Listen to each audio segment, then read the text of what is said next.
Bienvenidos a Diálogos en el Colegio, una serie de conversatorios que el Colegio de Sinaloa ha preparado para usted. En esta oportunidad estaremos con ustedes como anfitriones el maestro Carlos Azueta y quien les habla Gerardo Osornio. Nuestro invitado del día de hoy es el doctor Jorge Gastelo, con el tema Enseñanza remota en situación de emergencia o modelo educativo virtual. Esta es la disyuntiva. El doctor Gastelo no es doctor en ciencias con especialidad en investigación educativa por el CINVESTAP y también es doctor en pedagogía por la Universidad Nacional Autónoma de México.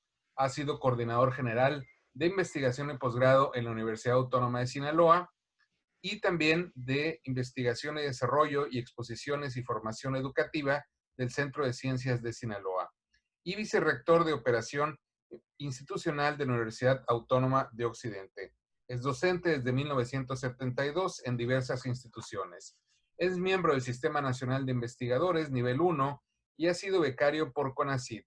Ha tenido estancias en varias universidades de México, Estados Unidos y España y es autor de diversos libros, el más reciente en este 2020, El Loco Layo y otros materiales cuénticos. Le cedo la palabra al maestro Carlos Azueta. Gracias, Gerardo. Y sobre todo gracias a ti, Jorge, por haber aceptado participar en nuestro programa, Diálogos en el Colegio, que estamos llevando a cabo con entrevistas y conferencias o charlas, como se prefiera, con gente con los más diversos temas.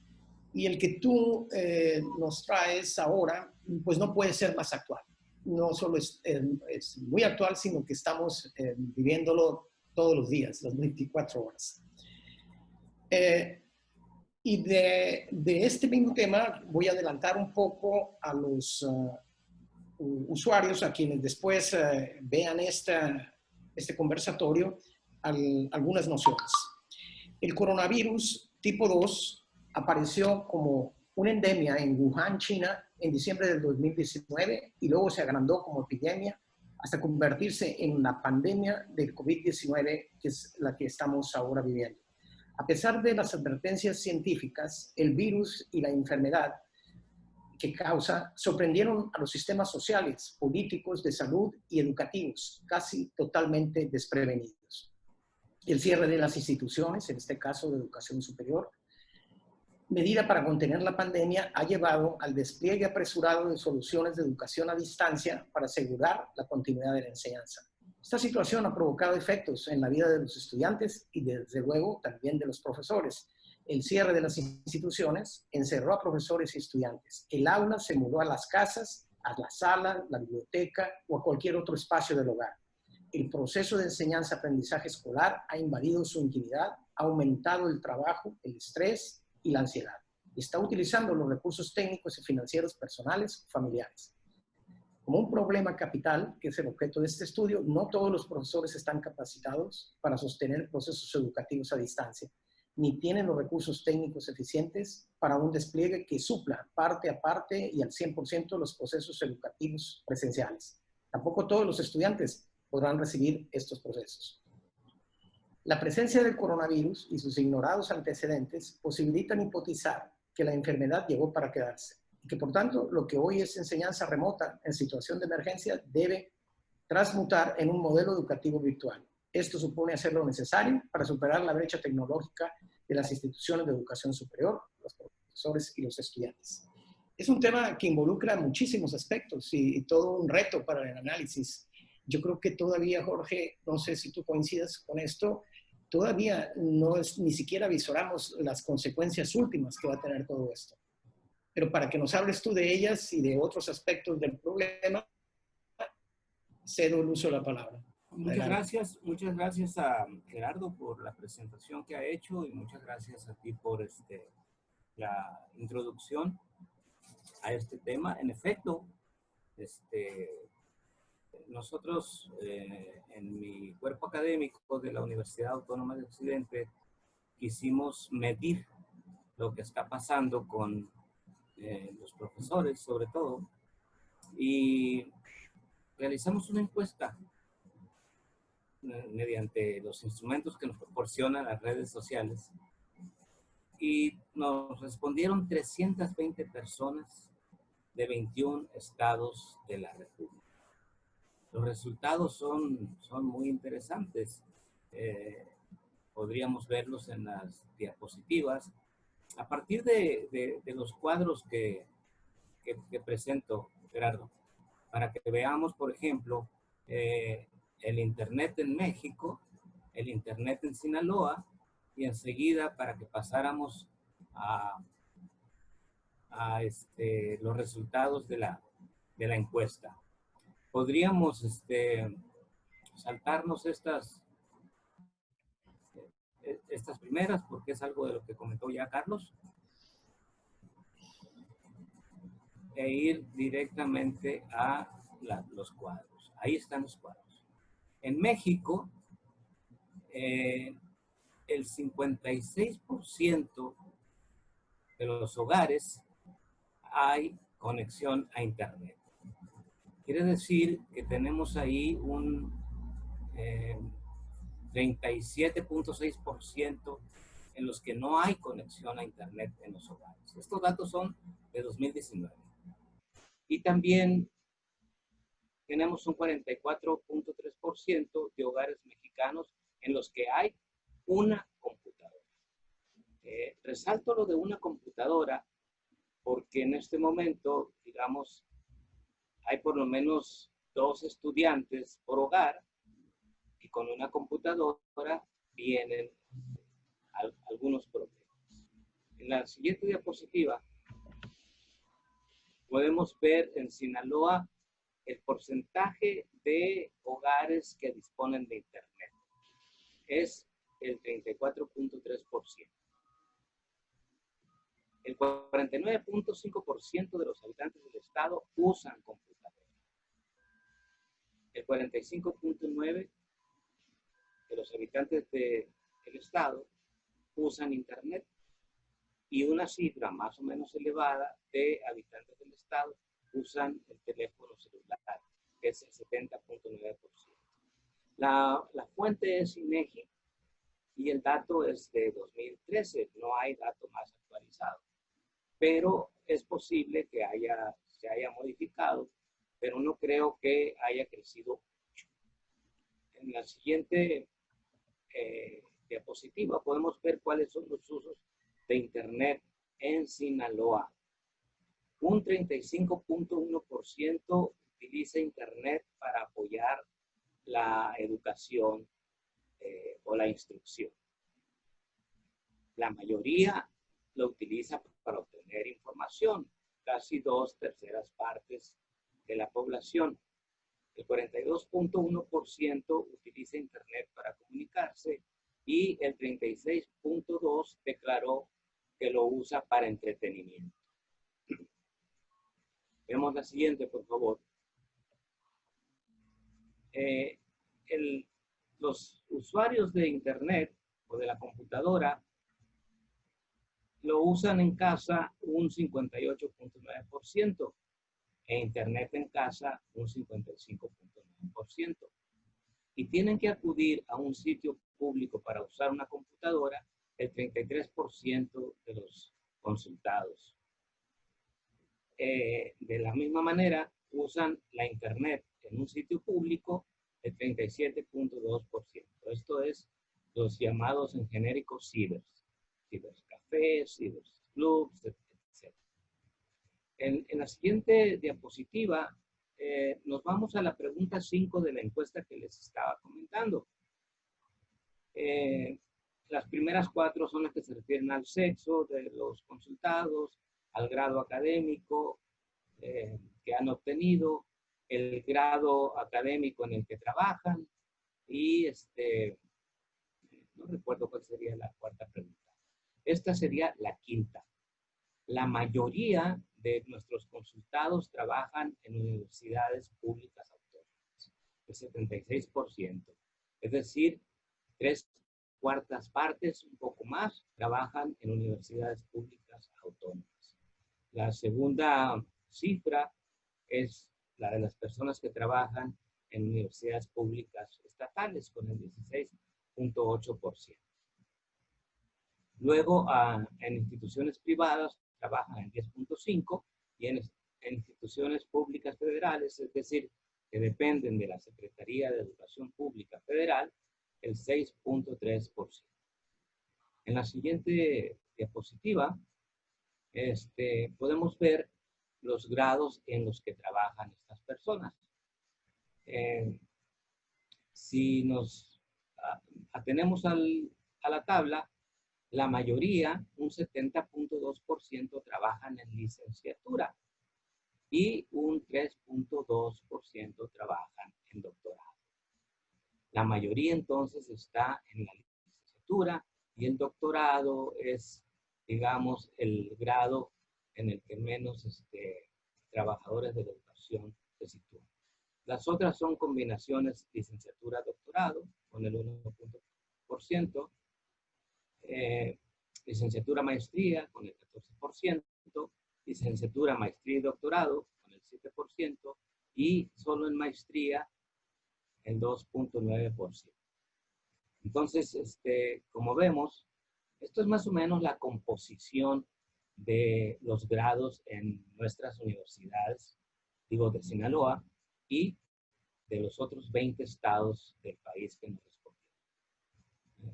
Con Sinaloa serían 21 estados. Esto significa las 2/3 partes de las entidades federativas del país, de quienes obtuvimos respuesta. En la siguiente diapositiva podemos ver los años que tienen de experiencia como docente. Y ahí prima que nuestros académicos tienen más de 15 años trabajando como docentes, el 55.9%. Y la siguiente categoría, con una quinta parte, es decir, el 20.6%, es de quienes tienen una antigüedad de 10 a 14 años. Los muy jóvenes que han estado trabajando de 0 a 2 años son el 5.7% y de 3 a 5 el 6.7% y de 6 a 9 años el 11.1%. La mayoría, entonces, como dije, tiene antigüedad. Este dato es relevante porque lo vamos a relacionar con la capacitación en uso de recursos tecnológicos para la educación a distancia de nuestros profesores. A pesar de que la mayoría tiene más de 15 años, algunos no dominan estas técnicas. Pero eso lo vamos a ver un poco más adelante. Lo menciono ahora porque se establece una relación. Si vemos la siguiente, por favor. Aquí les consultamos a nuestros encuestados qué tan útiles consideran las tecnologías aplicables para mejorar los procesos de enseñanza-aprendizaje en línea. Y tenemos que un 79.4% los considera muy útiles. Útiles solo el 17.8% y medianamente útiles una cifra menor equivalente al 2.9%. Veamos la siguiente, por favor. Les preguntamos a nuestros encuestados, ¿qué tanto conoce de las tecnologías aplicables a los cursos y disciplinas que enseña? Si vemos la tabla, nos muestra que el 60% considera algo aplicables las tecnologías a las disciplinas y cursos con los que trabaja. Mucho, una cuarta parte o 7 décimas de punto porcentual más arriba de una cuarta parte. Casi nada, 1.6%, nada, el 0.3% y poco, 12.4%. Esto nos ilustra los conocimientos que tienen nuestros docentes en estas 21 entidades de la República acerca de cómo pueden aplicar las tecnologías en sus cursos. Veamos la siguiente, por favor.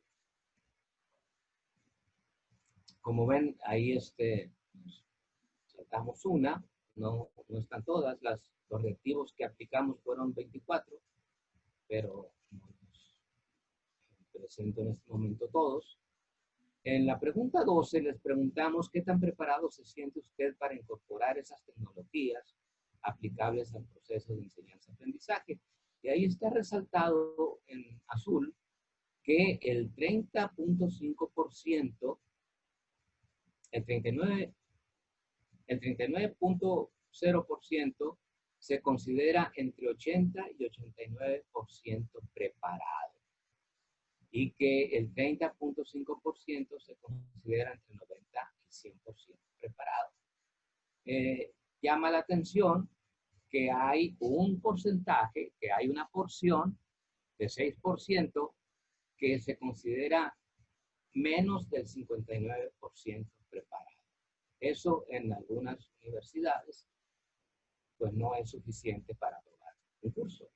Entonces, te quería hacer una pregunta, porque estamos ahorita aquí en esta lámina, ¿no? Esa preparación, el estar más o menos preparado para la utilización, la incorporación de las tecnologías al proceso de enseñanza-aprendizaje, ¿es un proceso que el docente lo hace de manera autodidacta o estamos hablando de que la propia institución para la que trabaja es la que le da los cursos de capacitación para el uso de esas tecnologías? Aquí hay que diferenciar dos tipos de profesores. Los que en efecto han estado preparándose de manera autodidacta y los que en razón de la pandemia fueron capacitados por las instituciones. Pero son programas emergentes. Hay una diapositiva que nos muestra el tiempo de duración de los cursos de instrucción en las tecnologías aplicables a los procesos de enseñanza-aprendizaje. Entonces, tenemos de los dos. Hay mucha gente que es muy ducha utilizando las tecnologías, pero hay gente, por eso recuerdo el dato de que la mayoría de ellos tienen más de 15 años trabajando y a pesar de esos 15 años, hay algunos que no se sienten preparados. Digamos, esos que aparecen en el penúltimo renglón de esta tabla, que es el 6%, que se considera menos del 59%. Claro. Considerando las dos posibilidades, los autodidactas y los que de manera emergente fueron instruidos en razón de la pandemia. Claro. Podemos ver la siguiente, por favor. En la siguiente pregunta consultamos a nuestros encuestados cómo evalúa la calidad de conexión a Internet dentro de su institución. Lo que resalta ahí es que el 57.8% evalúan medianamente buena la conectividad a Internet en su institución. Y hay un poco más de una quinta parte, el 27.9%, que la considera como baja. Solamente el 11.1% la considera muy buena, pero tenemos también quienes la consideran nula, una porción pequeña, pero de todas maneras significativa, ¿no? En ciencia se consideran también estas porciones pequeñas. Incluso, como diría Popper, una sola anomalía basta para echar abajo una teoría, ¿no? O un programa de investigación. Veamos la siguiente, por favor. En la pregunta 19 preguntamos si la institución cuenta con algún programa de capacitación para sus docentes en las tecnologías aplicables a la enseñanza. Y ahí 2/3 partes, el 66.7%, nos contestaron que sí cuenta. Ahí entran las instituciones que ya tenían un programa antes de la pandemia y las que en razón de la pandemia improvisaron, se vieron impelidas a diseñar y a poner en operación un programa de capacitación. Hay un 18.7% que contestó que su institución no cuenta con un programa de capacitación y hay un 14% que respondió que no saben si su institución dispone de un programa de capacitación docente en tecnologías aplicables a la enseñanza a distancia o en línea. Veamos la siguiente, por favor, si no tienen algún comentario del anterior. Bueno, sí, yo sí quiero hacer un comentario. Yo trabajo en dos instituciones privadas y en ninguna de las dos existía, digamos, un programa de capacitación para los docentes en respecto al uso de tecnologías. Entonces, esta situación a la mayoría nos tomó desprevenidos. Es cierto que, como señalaba una tabla anterior, la mayoría de los maestros que estamos en esas instituciones tenemos ya muchos años, ¿no?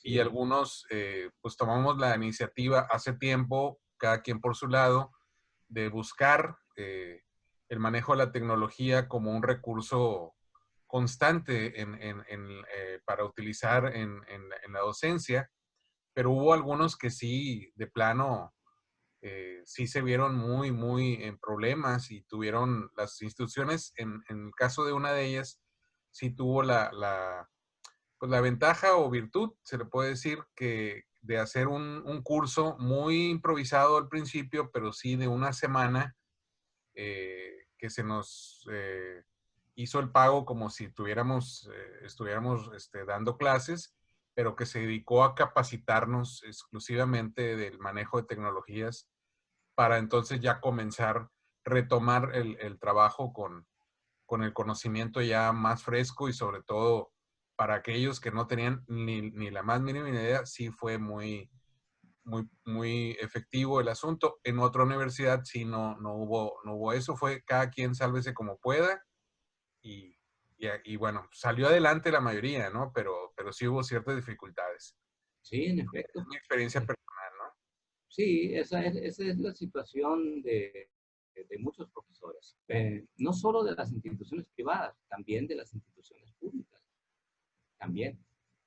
Eh, Complementario de la pregunta anterior, en esta 20ª pregunta les consultamos de contar con algún programa, la institución, ¿qué tan efectivo lo considera?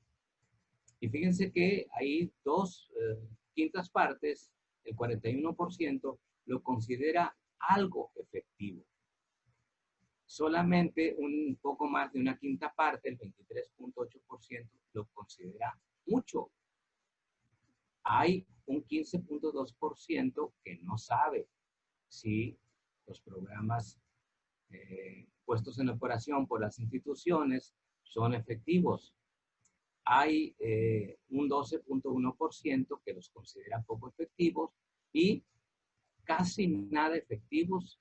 Hay también una cifra de 5.4% que considera casi nada efectivos este tipo de programas.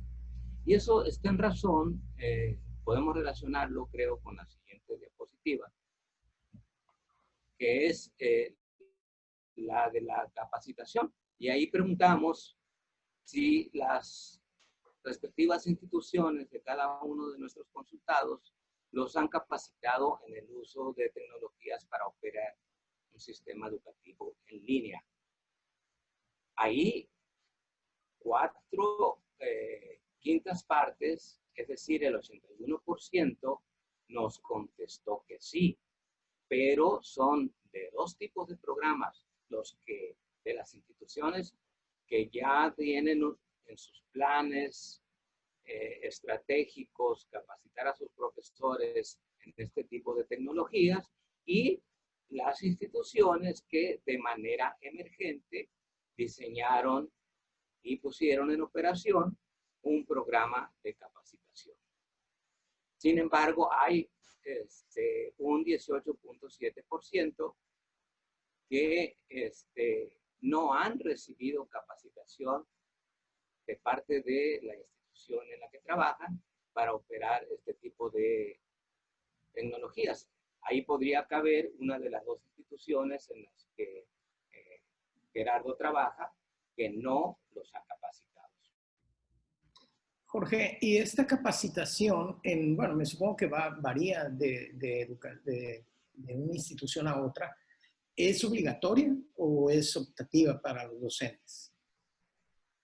Pues en el caso de la institución en la que yo trabajo, se nos conminó a que participáramos en la capacitación y la mayoría respondimos que sí, porque es evidente que es necesario, sobre todo en esta situación, trabajar con este tipo de tecnologías. Hay, digamos, una tipología que se divide en tres. Hay instituciones que trabajan solamente con programas presenciales. Hay otras instituciones que trabajaban antes de la pandemia con programas presenciales y en línea, y hay instituciones que trabajan solamente con programas en línea, las llamadas universidades virtuales. Sí. En México, la Secretaría de Educación Pública tiene una universidad abierta, pero no es el caso, digamos, de Sinaloa. En Sinaloa, allá en el norte, en Los Mochis, está por abrirse una institución de este tipo, una universidad abierta, pero todavía no se inaugura. Algunas instituciones tienen programas presenciales y en línea, y otras pues han tenido que hacer esto. Aquí hay un término que se maneja que es el de la tipología híbrida. En una charla que nosotros tuvimos en la academia en la que yo participo, se propuso, y me pareció muy más afortunado el término, la palabra mixto. Es decir, aquella institución que puede combinar programas presenciales y programas en línea. ¿Y por qué? Porque la terminología es importante. Híbrido es una palabra de uso privilegiado en la genética. Y significa, digamos, el que es hijo de dos especies distintas. Por ejemplo, los machos, que son hijos de burros y de yeguas, o las mulas, que son hijos de caballos y de burras. El problema con los híbridos es que no pueden tener descendencia, no son productivos. Esto ocurre también con las plantas. Esto ocurre con todos los seres vivos. Cuando hay posibilidades de que individuos de dos especies diferentes se crucen, se produce un híbrido, pero el híbrido no puede tener descendencia. Entonces, a mí me pareció muy afortunado la propuesta, que en este caso fue de mi coordinadora, de la palabra mixto. Y parece que en nuestra institución vamos a utilizar esa palabra. Es más certera, pues. Claro. Entonces, más o menos así está el panorama. En la siguiente diapositiva podemos ver las respuestas de nuestros consultados al tiempo que duró la capacitación. Y si se fijan, la mayor porción está en 4 horas. Entonces, es muy poco. Todavía hubo quienes, un 16%, contestó que 2 horas o menos duró su capacitación. Y más o menos lo que podría considerarse ya un curso formal y adecuado de 20 horas es apenas del 22.2%, es decir, un poco más de una quinta parte. Es decir, falta capacitación. Porque no solamente se trata de cómo ingresar a Zoom, sino también se trata de cómo utilizar las plataformas en las que es posible añadir los contenidos, asignar las tareas a los estudiantes y evaluar el aprendizaje de los estudiantes. Y ahí, pues las plataformas no son propias de las instituciones. Hay instituciones que ya están trabajando sus propias plataformas. Y de ahí, nosotros yo creo que después de esta investigación vamos a derivar la recomendación de que por lo menos las universidades públicas de este país, entre coaligadas, por ejemplo, en la Asociación Nacional de Universidades e Instituciones de Educación Superior y en relación con la Secretaría de Educación Pública, diseñen un modelo educativo virtual. Por eso es la pregunta del título. Si se trata de enseñanza remota en situación de emergencia o se trata de diseñar un modelo educativo virtual. Creo que la experiencia de la pandemia nos está contestando que es necesario un modelo educativo virtual y para este modelo educativo virtual se tiene que trabajar con los pedagogos que están en la Secretaría, con los pedagogos que están en la Asociación Nacional de Universidades e Instituciones de Educación Superior, con los que están en cada una de las instituciones para que diseñen este modelo. ¿Y por qué lo digo? Porque cada universidad,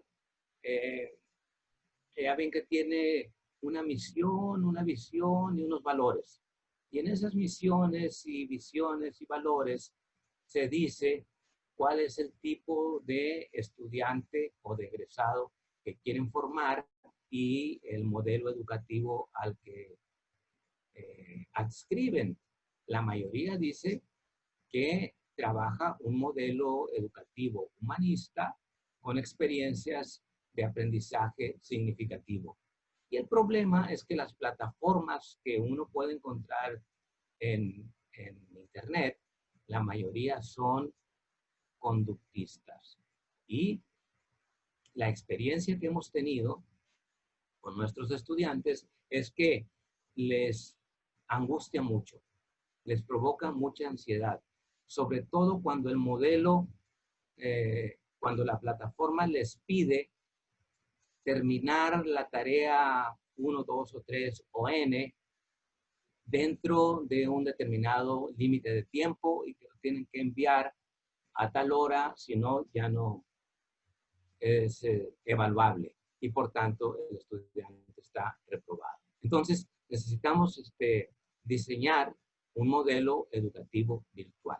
Y para esto necesitamos más capacitación, porque como ustedes están viendo, apenas un poco más de una quinta parte dice que la capacitación que he recibido duró 4 horas o menos. Nos hace falta capacitación. Considerando incluso las personas que se han referido, los autodidactas, ¿no? 4 horas es nada, ¿eh? Es muy poco tiempo para el conocimiento de cualquier programa, de cualquier plataforma. Sí, así es. Así es. Uno tiene que seguir trabajando con tutoriales y volviéndose a meter. Y aquí, como en la vieja pedagogía, se trata de mecanización. Sí. Las matemáticas en nuestras primarias, digo, sobre todo en la mía, yo soy el mayor entre ustedes, entre nosotros tres, las matemáticas se llamaban mecanizaciones, porque era repetir, repetir, repetir, es un principio didáctico, pues, ¿no? Sí. El principio didáctico que va dejando el aprendizaje en razón de la práctica. En la siguiente diapositiva, le preguntamos a nuestros encuestados, a ver si pudieran darme las cifras ahí, por favor. O déjenme ir yo aquí. ¿Cuál considera que puede ser el principal obstáculo para el desarrollo de cursos en línea? Y el que tiene mayor porcentaje es la falta de conectividad, es decir, acceso a Internet en los hogares de los estudiantes. Y esto tiene que ver con los datos de INEGI acerca de las porciones de la población que en México y en Sinaloa tienen posibilidades de acceso a Internet en sus hogares. Nosotros tenemos, y yo creo que es el caso de las instituciones públicas de Sinaloa y quizá en algunas porciones en las instituciones privadas, estudiantes que viven en comunidades rurales y que incluso para conectarse por teléfono celular tienen que bajar a la cabecera municipal porque allá en su comunidad no hay conectividad. Entonces, ese es un problema que no está investigado en esta encuesta, pero que en estos 3 meses de trabajo en Internet, en estos 3 meses de trabajo en línea, hemos estado detectando con algunos de nuestros estudiantes. No hay conectividad en donde están viviendo y donde tienen que estar encerrados en este momento para cuidarse de la pandemia. Falta de capacitación de los docentes para utilizar las tecnologías. Nos lo responden 3/5 partes, es decir, el 60.6%. El 65.1% respondió que la falta de equipo de cómputo, sea de escritorio o de laptop, en los hogares de los estudiantes. Y esto también tiene que ver con los datos que nos ofrece INEGI, que andan en un 35% de uso de Internet en los hogares de nuestros estudiantes. ¿Qué otros datos significativos tenemos ahí? Dificultades financieras de los docentes para adquirir equipo de cómputo y acceso a Internet. Hay un 41%, un 41.9%, 2/5 partes. Y esa misma cifra aparece con los estudiantes que tienen que acudir a cibercafés o a ciberclubes para acceder a Internet. Entonces, estas son las dificultades que nos está haciendo enfrentar la pandemia. Y bueno, yo quisiera comentar, creo que todas son muy comunes en universidad. Yo trabajo en 2 instituciones privadas y también se presentan, ¿eh? No son para nada propias nada más de la universidad pública. En las universidades privadas también todas estas variantes se presentan. Me tocó vivir varias. En el caso de una de las universidades, por ejemplo, con respecto a si el docente carecía de equipo adecuado para hacer trabajo virtual, lo que hizo la institución fue preguntarnos a todos, y aquellos que no contaban con el equipo adecuado en casa, se les otorgó por parte de la universidad. Hay un centro de cómputo muy grande y de ahí se fueron tomando equipo, hasta que todos tuvieron el equipo adecuado para poder hacer transmisión desde su casa, ¿no? Que creo que fue una muy buena medida, ¿no? Y Claro. hubo otro caso también de un muchacho que no contaba con computadora en su casa, entonces con él se tuvo que trabajar de otra manera, y hubo una ocasión, a mí me tocó vivir esa situación con varios alumnos que contaban solo con un equipo de cómputo en casa, pero eran varios hermanos. Claro, también es frecuente ese caso. Así es, entonces ahí, por ejemplo, entraba inclusive, había hasta conflicto familiar, porque uno de los casos era un joven que era el mayor, ¿no? Y por consecuencia, el papá decidió que él, por ser el mayor y el que estaba en la universidad, tenía la prioridad. Pero en otro caso, en otra familia, fue al revés. Es decir, el joven al que me tocaba tener como parte de mis alumnos era el mayor, pero tenía 2 hermanos más pequeños en otras instancias educativas, en otros niveles, y la familia decidió que eran los más pequeños los que podían usar la computadora. El joven, por cuestiones de horario de los hermanos, solamente en una de mis clases podía entrar por la computadora. Entonces, pues ahí fue una cuestión de tratar de, en el caso de un servidor, pues ingeniárnosla con el alumno y con la escuela para que todo fuera parejo, ¿no? En la medida de, de lo posible, de que el conocimiento llegara por parejo a todo el grupo, independientemente de las circunstancias, ¿no? Y fue complicado en algunas ocasiones. Sí, claro. Sí, todos estamos enfrentando casos así, casos similares, con matices, pues, pero este, eh, no hay disponibilidad de equipo y no hay conectividad en nuestras comunidades rurales. Así es. Así es el problema. Así, la siguiente, por favor, sería la última. Fueron 24 reactivos los que aplicamos. En este 24 les preguntamos si tiene, de alguna manera es lo que estaba comentando Gerardo, si tiene o ha tenido alguna ayuda financiera de parte de la institución para los siguientes rubros. Ahí la respuesta podría ser de opción múltiple. Adquirir equipo de cómputo eficiente. Solo el 10.2% tiene ayuda de parte de la institución. Para sufragar los gastos de conexión a Internet, hay un 1.6% de personas que respondieron que tienen ayuda de su institución. Para apoyar en el consumo de energía eléctrica, vean ustedes la cifra, es el 0.6%. Y ninguna de las anteriores no tienen apoyo ni para adquirir equipo de cómputo, ni para sufragar gastos de conexión a Internet, ni para apoyar en el consumo de la energía eléctrica, el 86.1%. Y esto va a significar un reto para las instituciones y para la Secretaría de Educación Pública, porque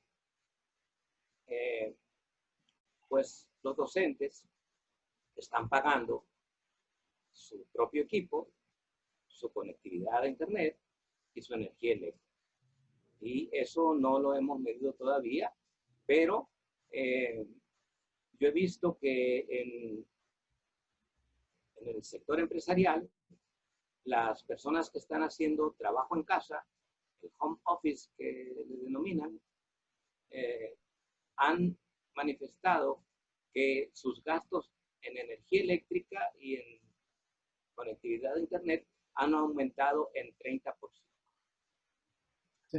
Entonces, esa es la situación y esto es lo que creemos nosotros apoya la hipótesis de que debe diseñarse un modelo educativo virtual que contemple incluso este tipo de variables.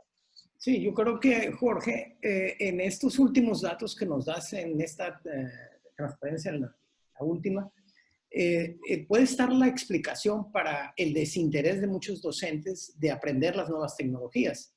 Que se dice, si me tengo que comprar un equipo y además tengo que pagar más de electricidad en mi casa, en el consumo, y además pagar una conexión a Internet, y todo eso va por mi cuenta, claro, el apoyo de mi institución, pues ni siquiera se lo piensa capacitarse, ¿no? Se queda como está.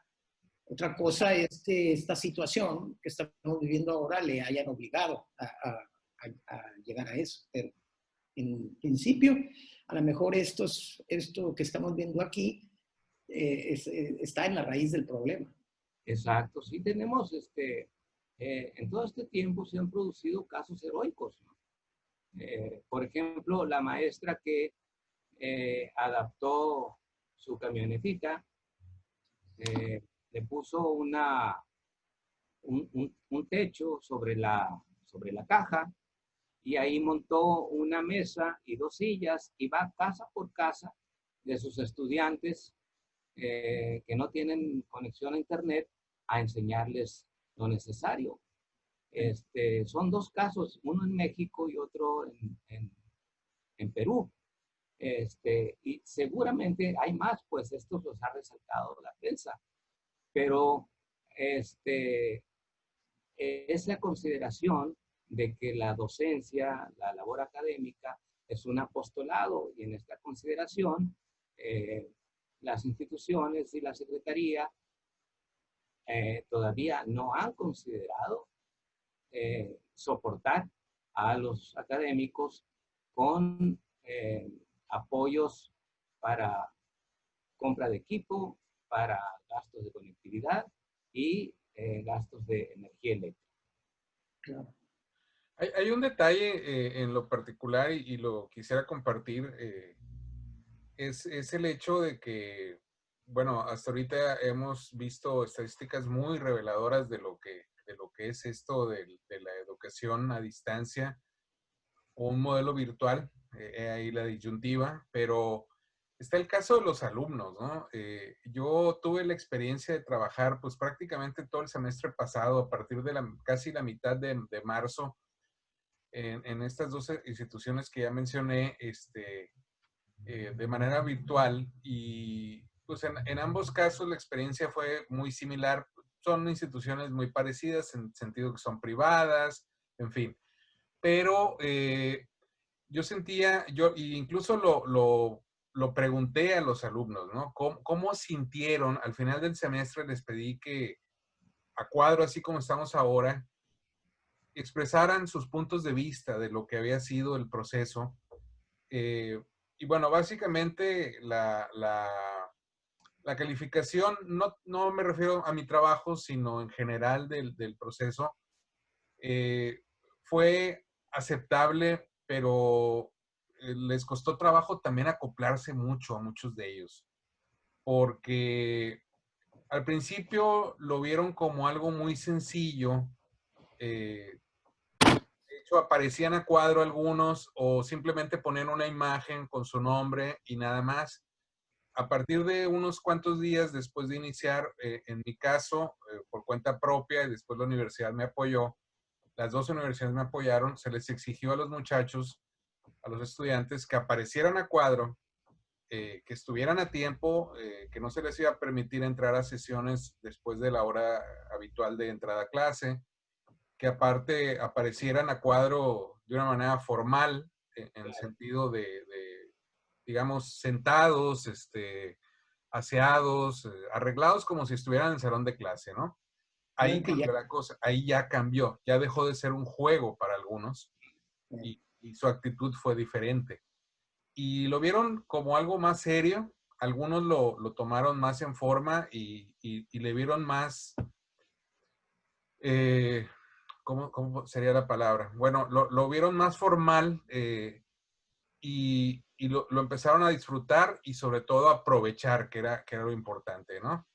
Pero el reclamo generalizado al final siempre fue: necesito la interacción con el maestro, con los alumnos.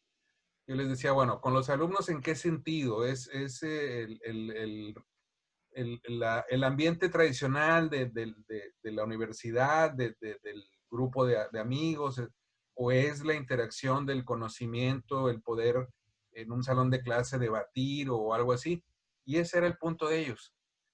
No sentían la confianza a pesar de que nos podíamos ver los rostros, de preguntar como lo podían hacer en un salón de clase.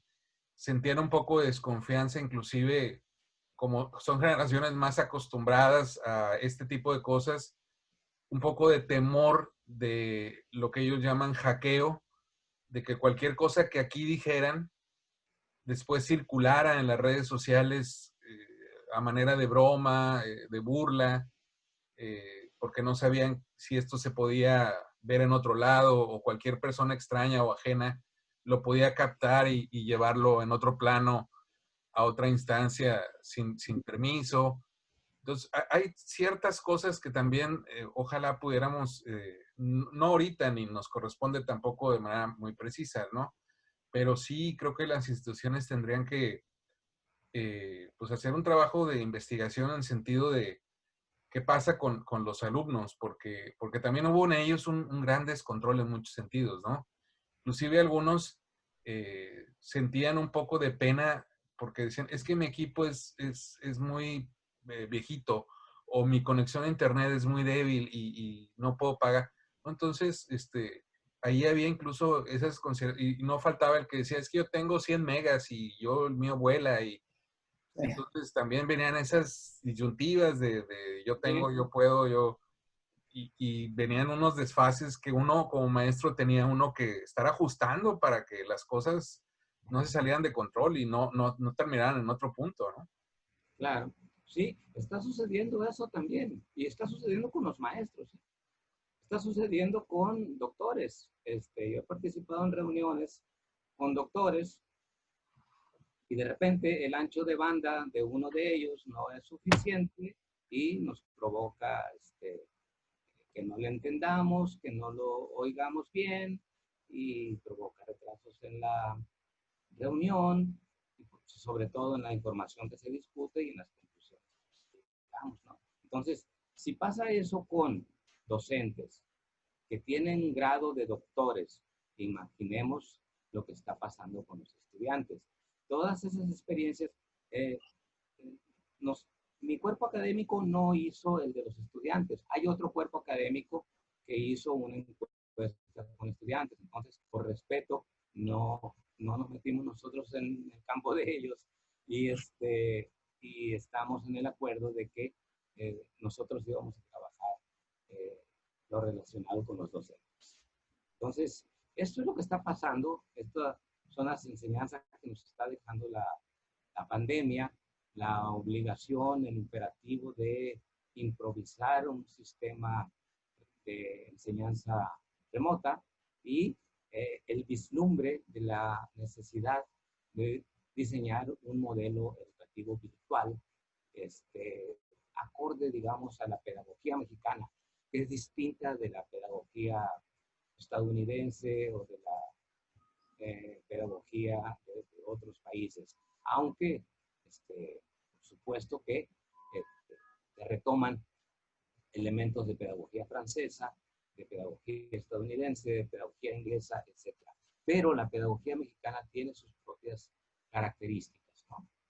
Entonces, todo eso tenemos que considerarlo cuando digo que la Secretaría y la NUYES tienen que reunirse, poner a sus especialistas a trabajar y a diseñar una plataforma de educación virtual que sea, con los matices propios de cada institución, adecuada a las universidades mexicanas. Sí. Es el campo que yo trabajo, sí. La educación superior. Y ahora quisiera hacerte una pregunta por todo lo que estás acotando ahorita. Ustedes como docentes, Gerardo, y tú como docentes que están inmersos en el proceso de enseñanza a distancia, de todo este fenómeno en que se está viviendo ahora, ¿cuál podría ser la experiencia más positiva que ustedes han encontrado? Y si hay alguna carencia en todo esto, ¿cuál sería? Pues es casuístico, digamos, en mi caso, es casuístico en relación con mis estudiantes. Algunos son, los que son buenos presencialmente, son buenos también virtualmente. Y los que presentan algunos problemas, me estoy refiriendo a los estudiantes, en los cursos presenciales, se reproducen en estos medios también. En general, pero sí es cierto que hay casos. Yo tengo una alumna que no me ha podido enviar su examen y estamos cerrando trimestre. No me ha podido enviar su examen. Hasta hoy en la mañana no lo he enviado. Y yo tengo para capturarle la calificación hasta mañana. Entonces, pues me lo va a poner en una fiesta. Ella es porque vive en una localidad rural y eso le ha obstaculizado el envío de su evaluación final. Gerardo, no sé si... Bueno, en cierto sentido, yo en mi experiencia traté de sacar conclusiones lo más positivas posibles. Y hubo un detalle que en lo particular a mí me dejó muy buena impresión.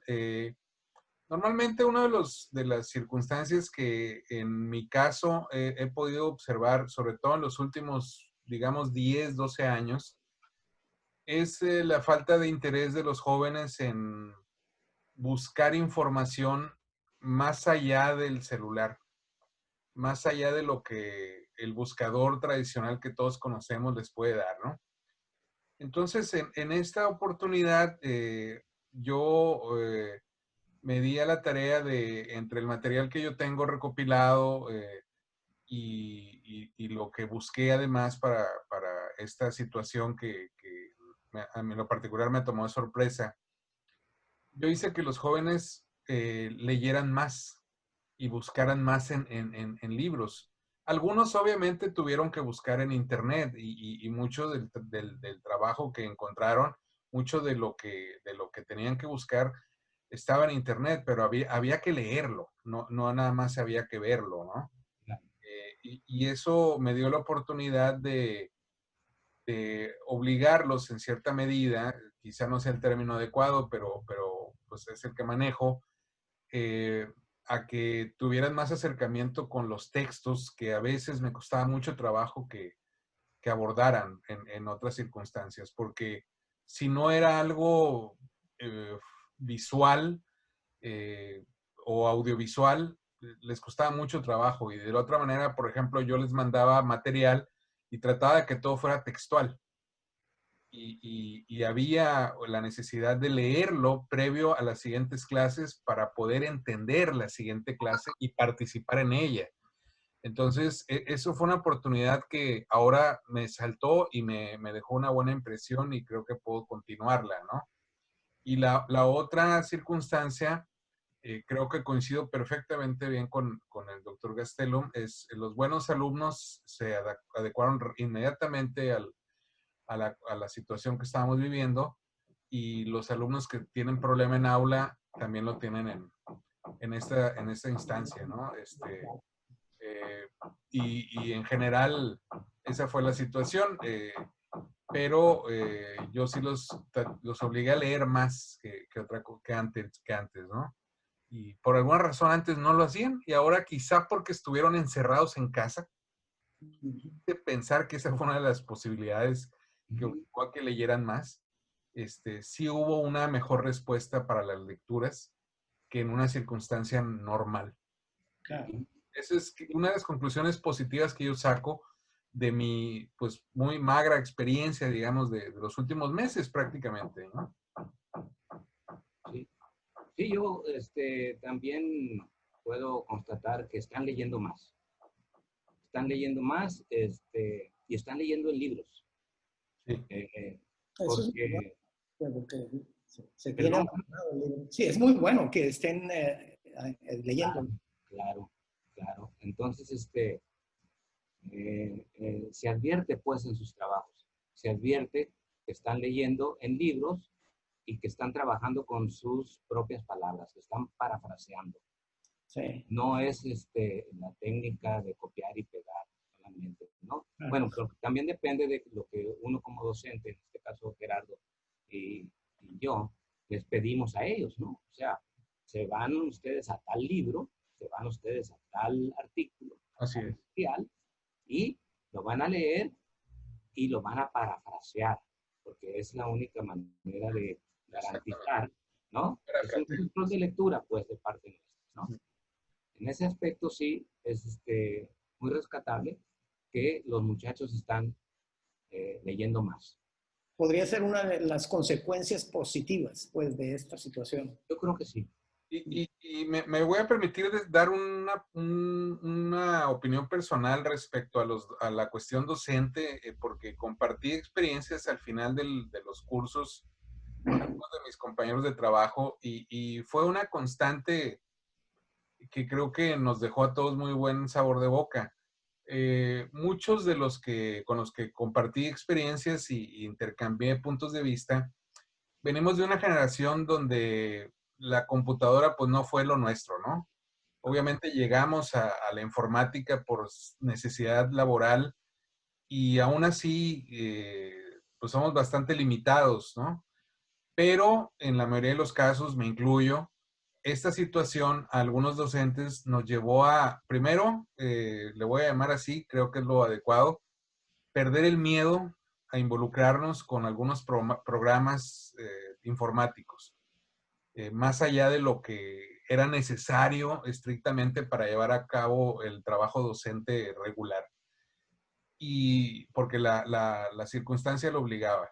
Y la segunda es que gracias a mis alumnos yo conocí programas que están incluso gratuitos en línea para hacer, por ejemplo, edición de audio, que yo desconocía, y fue el caso de otros maestros con sus respectivas áreas de conocimiento, que los mismos alumnos los guiaron a sitios donde pudieron aprovechar herramientas tecnológicas, la mayoría de ellas gratuitas, que antes no sospechábamos ni siquiera que existían, y nos facilitaron mucho el aprendizaje a nosotros y por supuesto la aplicación de conocimiento a la hora de la docencia, ¿no?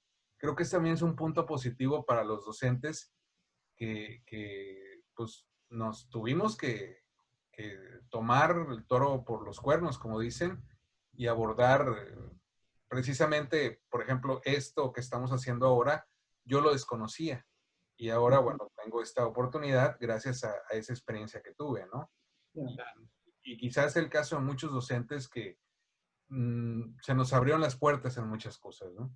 Sí, se nos abrieron las puertas en efecto, pero sí hay diferencia entre quienes nacimos Sí. jugando canicas, trompo y carritos, a quienes nacieron en la generación Nintendo. Ahora nacen con el iPad en la mano y están... Y es muy claro, por ejemplo, o sea, hay estudios con médicos, los médicos que trabajan con esas tecnologías de operación quirúrgica no invasiva, que denominan, son los médicos de la generación Nintendo. Sí. Y los otros cirujanos tienen que trabajar, los cirujanos anteriores trabajan con el bisturí. Es distinto. Entonces, este es un ejemplo muy claro de esto que está ilustrando Gerardo. Yo jugaba con carritos y con canicas y con trompos, pues, ¿no? Oh. Entonces, todos éramos de valero, trompo y yoyo. La curva de aprendizaje para nosotros ha tenido que ser más ardua, ¿no? Es impresionante lo que dices, el ejemplo que acabas de dar, por ejemplo, de los cirujanos que están utilizando esta tecnología para realizar operaciones no invasivas. Es impresionante verlos que tienen al paciente en la camilla y ni siquiera lo voltean a ver durante todo el proceso de la operación. Están viendo un monitor. Están viendo el monitor. Y empiezan y terminan la operación viendo el monitor. Exactamente. Nunca su paciente. Exacto. Pero salvan vidas, ¿no? Sí, sí, sí. Sí, y esa habilidad la adquirieron jugando Nintendo, ¿no? Sí. Y yo siempre he pensado que como una generación, la nuestra, que ha tenido que transitar de esa ausencia de tecnologías a la presencia omnipresente de las mismas, debemos de recurrir más a los jóvenes cuando tengamos algún tropiezo con ellas, porque la experiencia personal que yo he tenido es que siempre me han resuelto los problemas. Les pregunto sí, a esos jóvenes que están muy familiarizados o no solo eso, sino son casi intuitivos para resolver y encontrar la solución. No sé si ustedes coincidan con esto. Sí, así es. Cuando en el aula yo he tenido que usar tecnologías y basado en mi escaso conocimiento me enfrento a algunos obstáculos, quienes los resuelven son los estudiantes, sí, sí. Ahí mismo dentro del aula. Y en relación con lo que estaba comentando Gerardo, les quiero participar, que una de las preguntas que no apareció en pantalla y no apareció en pantalla porque es muy extensa la tabla, o sea, no cabía en una lámina de PowerPoint, se refiere a ¿cuáles plataformas de trabajo en línea conoce usted? Esa era la pregunta. Sobresalen dos. La que estamos utilizando y la que viene en Google, Google Meet. Meet. Sobresale con los mayores porcentajes Zoom y enseguida la de Google Meet. Y de ahí para abajo se desprenden un montón de plataformas que yo tampoco conocía. O sea, las conocen otros maestros, están ahí en nuestra tabla y yo creo que vamos a empezar a buscarle pues a algunas, ¿no? Para ir familiarizándonos con ellas, a ver, porque unas son adecuadas para para un determinado propósito y otras son adecuadas para otro propósito. Y sí, eso es lo que vamos a tener que hacer. Por eso las capacitaciones no deben ser de menos de 2 horas. Tienen que ser de más de 20 horas. Sí, sí. Así es. Exactamente. Gerardo, no sé, ¿tienes algún comentario? Algo que... No, es que sí, el acercarse a los jóvenes, los mismos alumnos, a los docentes, nos pueden servir mucho para descubrir las virtudes de la tecnología para su utilización en el trabajo docente. Creo que, y no hay que ir muy lejos muchas veces, ni siquiera con los cirujanos. Basta comprar un teléfono de nueva generación y a veces echarlo a andar para uno resulta complicado, muy complicado. Yo hace un año compré el teléfono que actualmente tengo. Cambio muy rara vez de teléfono. Todavía el anterior era lo que llaman lamparines, pero por necesidades laborales pues tuve que ir a los inteligentes. Y mi esposa me dijo, no batalles, cárgalo y mañana ahí en la escuela cualquier muchacho te lo soluciona. Y sí, Sí. tuve una hora libre y estaban dos alumnos míos también en su hora libre y les pedí de favor que me ayudaran a entender el teléfono. Y su primera respuesta es, ay, profe, está bien fácil. Es su primera frase, ¿no? Entonces ya me dieron un curso Fast Track, me solucionaron lo más básico y lo otro lo he ido descubriendo sobre la marcha, ¿no? Y eso que tú dices, entender, es la palabra clave, porque los jóvenes, a diferencia, yo fui una persona que siempre cuando compraba cualquier aparato leía el instructivo. Ellos ni por accidente los leen, nunca los ven. Lo hacen, sí, como dice, picándole aquí, pero en el picándole aquí y allá van adquiriendo la lógica del proceso de ese aparato y es acumulativo. Por eso es que tienen esa facilidad, ¿no? Sí, así es. Los bebés, ¿no? Hay una aplicación, no sé si se puede llamar así, que se llama Alexa. No sé si han tenido conocimiento de esta aplicación de Alexa. Puedes utilizarla en tu casa incluso para pedirle que te encienda la luz de determinada habitación, que te encienda tu televisor, que te encienda tu aparato de sonido, y también te puedes comunicar mediante Alexa. Entonces, yo he visto bebés comunicándose a través de Alexa, de una casa donde hay Alexa a otra, comunicándose con una facilidad, ¿no? Con solo decirle Alexa y darle la instrucción. ¿No? Esto nos parece de brujería, pero es la parte mágica de la tecnología. Sí. Yo tendría una pregunta para el doctor, pues quizá ya final para no alargar mucho esto. ¿No se corre el riesgo en esta posibilidad de modelo virtual de que por ahorrarse dinero, por implementar un plan de negocios por arriba de un plan educativo, se opte por la educación virtual y hacer a un lado muchas de las virtudes de la educación tradicional? Es posible, pero por eso al seno de nuestra academia hemos pensado que tiene que ser una mixtura entre lo presencial y lo virtual, sobre todo para ir saliendo de la pandemia, porque la UNESCO, por ejemplo, en marzo todavía no tenía preciso para cuándo íbamos a salir. Y en este momento creo que no sabemos cuándo vamos a salir de la pandemia.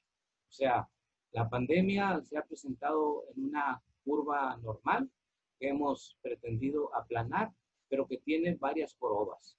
Y esas curvas tienen que ver con rebrotes, con repuntes. Entonces, a marzo podemos salir, a abril, y eso ya nos daría para un año.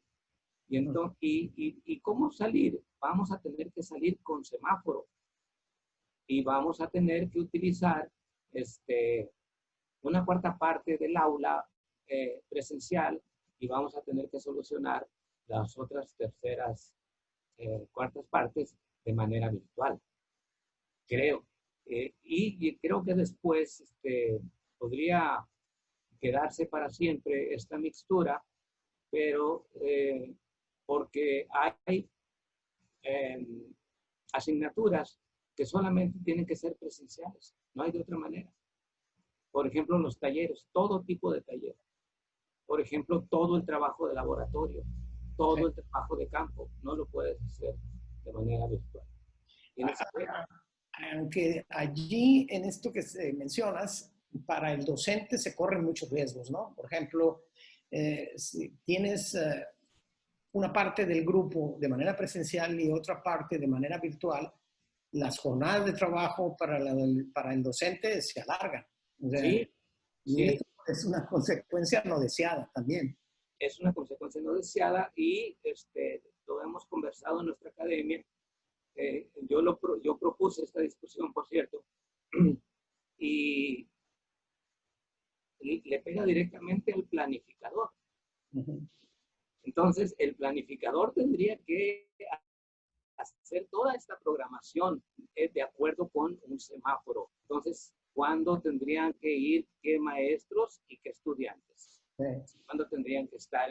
Entonces, la labor del planificador, del programador, se va a duplicar o triplicar, no sé, ¿no? Cuando yo lo propuse, vi la expresión de nuestra coordinadora y me estaba diciendo esto que les comento, ¿no? Doctor, me está echando más trabajo, ¿no? Esa era la expresión.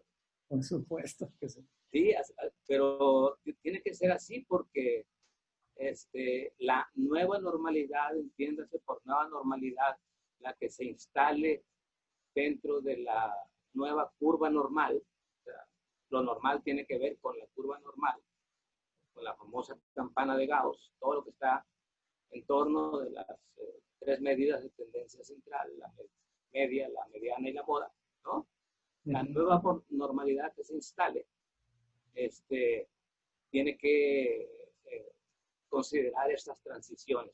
O sea, no podemos salir a una nueva normalidad como si la pandemia hubiera entrado como Pedro por su casa. Claro.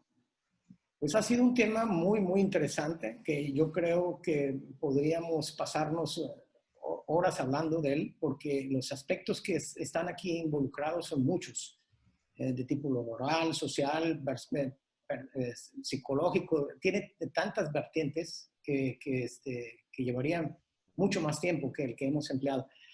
Pero todo lo que de lo que nos has hablado y explicado ha sido de gran utilidad para mí, por ejemplo, que no soy un docente como ustedes, una realidad que hasta cierto punto me era ajena.